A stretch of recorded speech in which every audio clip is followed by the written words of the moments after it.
in Jerusalem because on this Bible character named Mephibosheth, a son named Jonathan, whom David loved very much. They were best friends.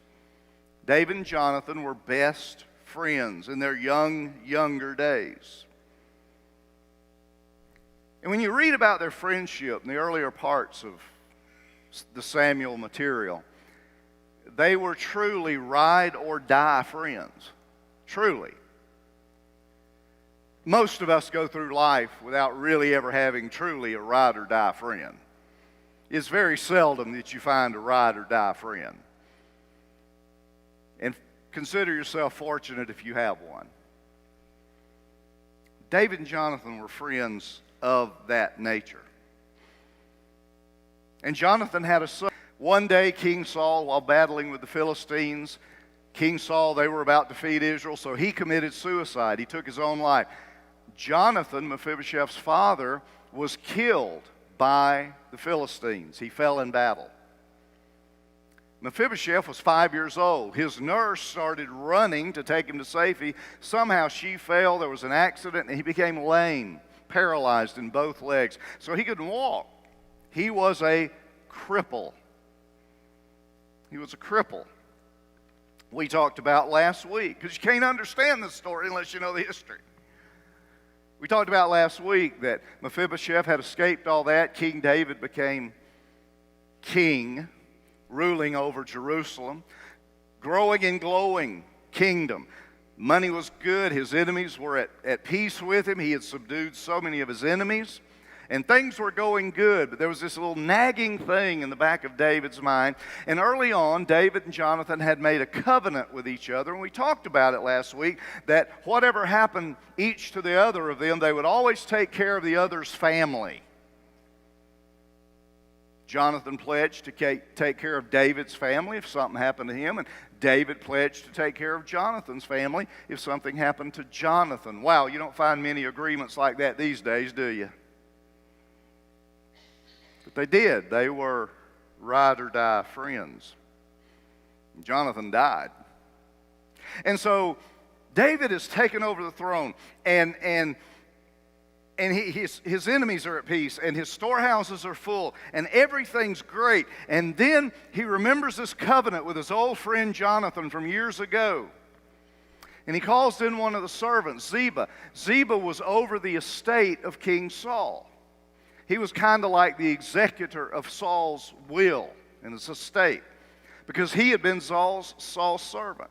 So David calls Ziba in and said, is there anybody left in the line of Saul that I can be nice to, that I can show favor, to whom I can bestow great grace? Is there anybody left? And Ziba said, absolutely.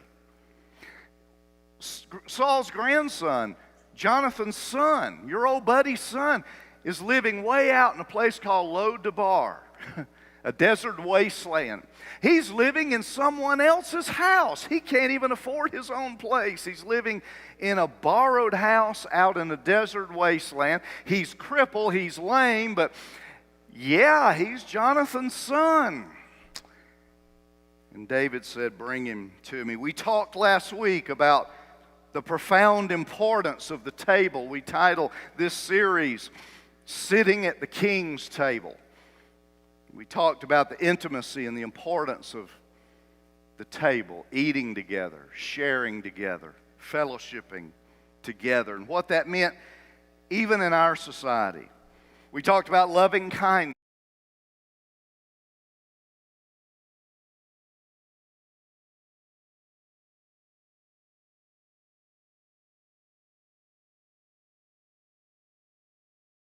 About this Old Testament picture of God being a Chesed God, a God of loving kindness when it came to redeeming people.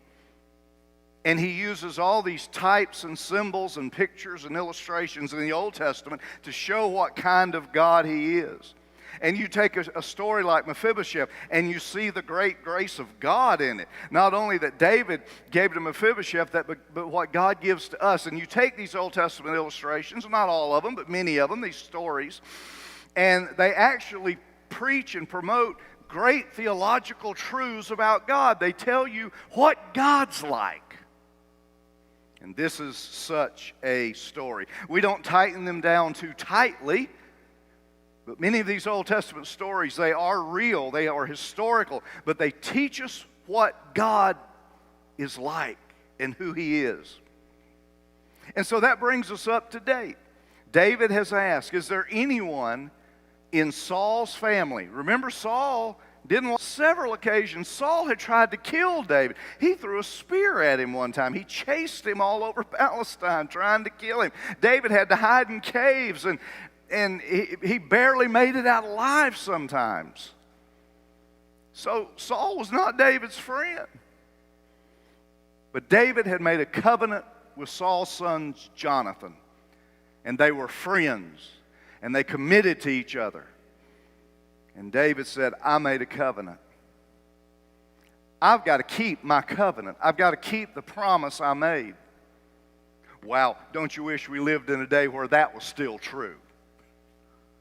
I'm going to do what I said I would do. I'm going to keep my contract.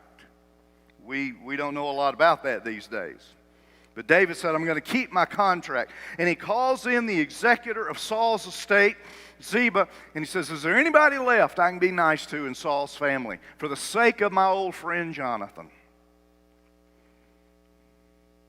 Verse 5, when he calls him in, Ziba says, King David had brought from Lo-debar, from the house of Machir. Interesting, the term house of Machir, where Mephibosheth was living, literally means sold. Sold. And Ziba said, what you need, David? There's somebody I want to bless in Saul's family. You find them, and I will bless them. We said last week, let me say it again. So yes, here is Mephibosheth, living in a desert wasteland, living in fear. Actually, he was living as a fugitive, because normally in those days when a new king took over, the new king would kill all the family of the old king because he didn't want the competition. And so Mephibosheth's probably out there thinking, if David finds me, he's going to kill me because I'm Saul's grandson. And those two didn't get along. And so he's actually kind of imposed a fugitive lifestyle upon himself. He's living in Lo-debar, a desert wasteland, place you didn't want to live, in a borrowed home from a guy who's just befriending him a little bit, Machir, and he's crippled. Now that's his situation. Far from Jerusalem, afraid of the king, barely eking out a life as a cripple. That's Mephibosheth. That's who he is. That's how he lives. And so Ziba goes out to Lo-debar and gets him and says, the king wants to see you. Now I can only imagine. Now again, we don't want to read into scriptures, but if I had been Mephibosheth, I'd have thought, uh-oh. In fact, I'd have probably escaped out the back door even with 2 bad legs. Because in his mind, he's thinking David wants to see me because he wants to get rid of me because I'm the grandson of Saul. And he lived in this fear. But since he was paralyzed, he couldn't run. So he went back to Jerusalem with David. And he stood before the king. He stood before the most powerful king in the ancient Near East in that day. King David, the one whom God himself had placed on the throne in Saul's demise. He stands before the king. And all he can do is say, at your service. That's all he can say, King, I'm here. And he wasn't proud. He wasn't arrogant. You know why? Mephibosheth knew who he was. He was a broke, crippled, poor person living away from the capital city out in the wasteland, with seemingly no hope, no income was saved. Now that was the second thing he told him. I don't have to be afraid.